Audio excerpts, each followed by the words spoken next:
ರಾಜ್ಯ ರಾಜಕೀಯದಲ್ಲಿ ಈಗ ಬಿರುಸಿನ ಚಟುವಟಿಕೆ ನಡೀತಿದೆ. ರಾಜ್ಯಪಾಲರು ವಿಚಾರಣೆಗೆ ಅನುಮತಿ ಕೊಟ್ಟರೆ ಕಾನೂನು ಸಂಘರ್ಷಕ್ಕೆ ವರಿಷ್ಠರ ನಿರ್ಧಾರದ ಮೇಲೆ ನಿಂತಿದೆ ರಾಜ್ಯ ಕಾಂಗ್ರೆಸ್ನ ಬೆಳವಣಿಗೆ. ರಾಜ್ಯಪಾಲರ ನೋಟಿಸ್ ರಾಜಕೀಯ ಪ್ರೇರಿತ ಅಂತ ಅನಿಸಿದ್ರೆ ಹೈಕಮಾಂಡ್ ಸಿಎಂ ಸಿದ್ದರಾಮಯ್ಯ ಬೆನ್ನಿಗೆ ನಿಲ್ಲುತ್ತೆ. ರಾಜ್ಯಪಾಲರ ನೋಟಿಸ್ಗೆ ಕಾನೂನು ಸಂಘರ್ಷದ ಮೂಲಕ ಉತ್ತರ ನೀಡಲಾಗುತ್ತೆ. ರಾಜಕೀಯ ಕಾನೂನು ಮೂಲಕ ಹೈಕಮಾಂಡ್ ನಿಂದ ಉತ್ತರ.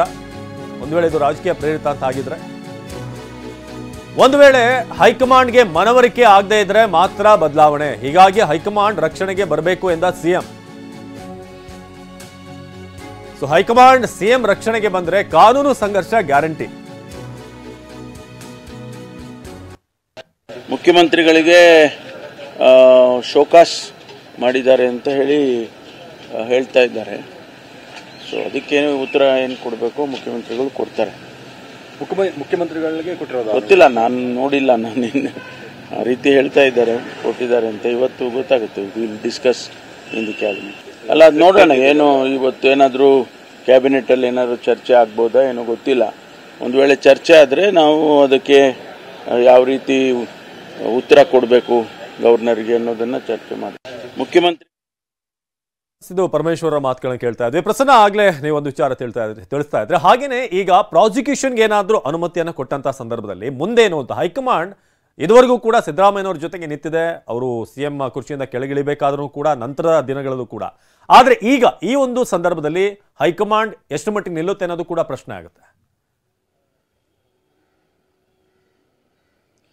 ಹೌದು ಅವಿನಾಶ್, ಅಕಸ್ಮಾತ್ ರಾಜ್ಯಪಾಲರು ಇದೀಗ ಒಂದು ಹೆಜ್ಜೆ ಮುಂದೆ ಹೋಗಿ ಪ್ರಾಸಿಕ್ಯೂಷನ್ಗೆ ಅನುಮತಿಯನ್ನ ಕೊಟ್ಟಿದ್ದೆ ಆದ್ರೆ ಒಂದಷ್ಟು ಕಾನೂನಾತ್ಮಕವಂತ ಹೋರಾಟಕ್ಕೆ ಇಳಿಯುವಂತ ಸಾಧ್ಯತೆ ಇದೆ. ಪ್ರಮುಖವಾಗಿ ಇವತ್ತಿನ ಕ್ಯಾಬಿನೆಟ್ ಮೀಟಿಂಗ್ ಅಲ್ಲಿ ರಾಜ್ಯಪಾಲರು ಕೊಡ್ತಾ ಇರುವಂತಹ ನೋಟಿಸ್ಗೆ ವಿರುದ್ಧವಾಗಿ ಅದನ್ನ ವಾಪಸ್ ಪಡಿಬೇಕು ಅನ್ನುವಂತಹ ಆಗ್ರಹಿಸಿ ಒಂದು ನಿರ್ಣಯವನ್ನ ತೆಗೆದುಕೊಳ್ಳೋದಕ್ಕೆ ನಿರ್ಧಾರವನ್ನ ಮಾಡಲಾಗಿದೆ.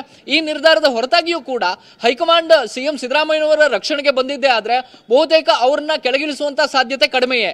ಯಾಕೆಂದ್ರೆ ಬೇರೆ ಬೇರೆ ರಾಜ್ಯಗಳ ಮುಖ್ಯಮಂತ್ರಿಗಳ ವಿಚಾರದನ್ನ ಕಾಂಗ್ರೆಸ್ ಹೈಕಮಾಂಡ್ ಗಮನಿಸಿದ್ದೆ ಆದ್ರೆ ಕೇಜ್ರಿವಾಲ್ ಅವರ ವಿಚಾರ ಇರಬಹುದು, ಹೇಮಂತ್ ಸೊರೇನ್ ಅವರ ವಿಚಾರ ಇರಬಹುದು, ಇಲ್ಲಿ ಯಾವ ರೀತಿ ರಾಜಕೀಯ ಪ್ರೇರಿತವಾಗಿ ದಾಳಿಗಳು ನಡೀತು, ರಾಜಕೀಯ ಪ್ರೇರಿತವಾಗಿ ಮುಖ್ಯಮಂತ್ರಿಗಳನ್ನ ಬಂಧಿಸಲಾಯಿತು ಅನ್ನುವಂಥದ್ದು ಏನಾದ್ರೂ ಕಾಂಗ್ರೆಸ್ ಹೈಕಮಾಂಡ್ಗೆ ಮನವರಿಕೆ ಆಗಿದ್ದೆ ಆದ್ರೆ ಆ ಸಂದರ್ಭದಲ್ಲಿ ಸಿಎಂ ಸಿದ್ದರಾಮಯ್ಯನವರ ರಕ್ಷಣೆಗೆ ನೇರವಾಗಿ ಕಾಂಗ್ರೆಸ್ ಹೈಕಮಾಂಡ್ ಮುಂದೆ ಬರಬಹುದು.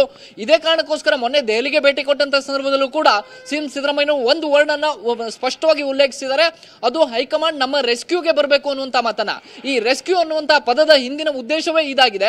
ಅಂದ್ರೆ ಇದು ರಾಜಕೀಯ ಪ್ರೇರಿತ ದಾಳಿ ಅನ್ನುವಂಥದ್ದನ್ನ ಹೈಕಮಾಂಡ್ ನಾಯಕರಿಗೆ ಮನವರಿಕೆ ಮಾಡಿಕೊಡ್ಬೇಕು ಅನ್ನುವಂತ ನಿಟ್ಟಿನಲ್ಲಿ ಸಿಎಂ ಸಿದ್ದರಾಮಯ್ಯ ಪ್ರಯತ್ನ ಮಾಡಿದ್ದಾರೆ. ಆ ರೀತಿ ಹೈಕಮಾಂಡ್ ನಾಯಕರಿಗೆ ಮನವರಿಕೆ ಆಗಿದ್ದೆ ಆದ್ರೆ ಅವರು ನೈತಿಕತೆಯ ಪ್ರಶ್ನೆಯನ್ನ ಮುಂದಿಟ್ಟುಕೊಂಡು ಯಾವುದೇ ರೀತಿಯ ಬದಲಾವಣೆಗೆ ಮುಂದೆ ಆಗದೆ ಹೋದ್ರೆ ಬಹುತೇಕ ಸಿಎಂ ಸಿದ್ದರಾಮಯ್ಯ ಸೇರಿದಂತೆ ಸಚಿವ ಸಂಪುಟದ ಎಲ್ಲ ಸಚಿವರು ಕೂಡ ನೇರವಾಗಿ ಕಾನೂನು ಸಂಘರ್ಷಕ್ಕೆ ಇಳಿತಾರೆ.